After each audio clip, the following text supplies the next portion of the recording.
In this video, I'm going to show you how to use the code block on Squarespace 7.0 step by step, so you can add custom code, embed third-party widgets, and place scripts exactly where you want them on your page.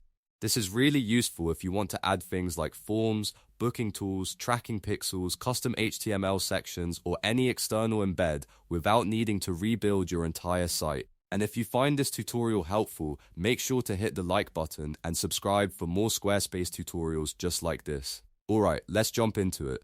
First, open your Squarespace site editor and click Edit in the top left corner of the page. This takes you into editing mode so you can make changes directly on the page you're working on. Once the editor is open, scroll to the section where you want to add your code block. This part is important because Squarespace will place the block wherever your cursor and section focus are located, so make sure you're in the right area before continuing. Next, click Add Block in the top left corner of that section. A block menu will appear with different content options, and from here you want to select Code. This is the block that lets you insert custom code into your Squarespace 7.0 page. Once you click it, a new block container will appear on your grid.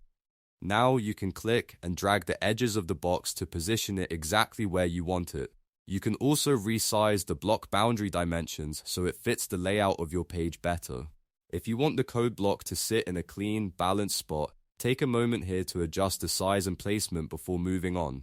This helps make sure the block looks right in your design and doesn't interfere with the rest of your content. After that, double-click the new block or click the pencil icon to open the settings panel. This is where you'll actually insert your code. When the settings panel opens, you'll usually see the default placeholder text. Clear the placeholder by erasing the default Hello World. Snippet, you want a clean field before you paste in your own code. Now paste your code directly into the large text area.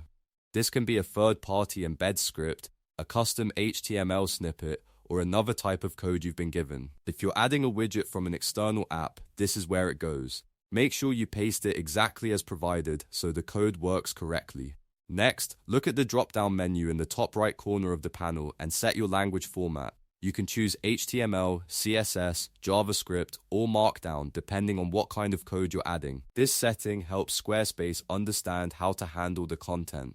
As a quick pro tip, if you're pasting tracking codes or mixed widgets from external apps, leave this set to HTML. That's usually the safest option for most embeds.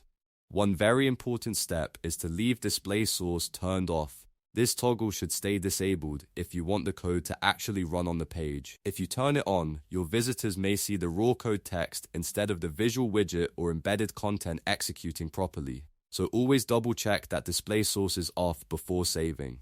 Once everything looks good, click Save and Close. Squarespace will save your code block and place it on the page exactly where you positioned it.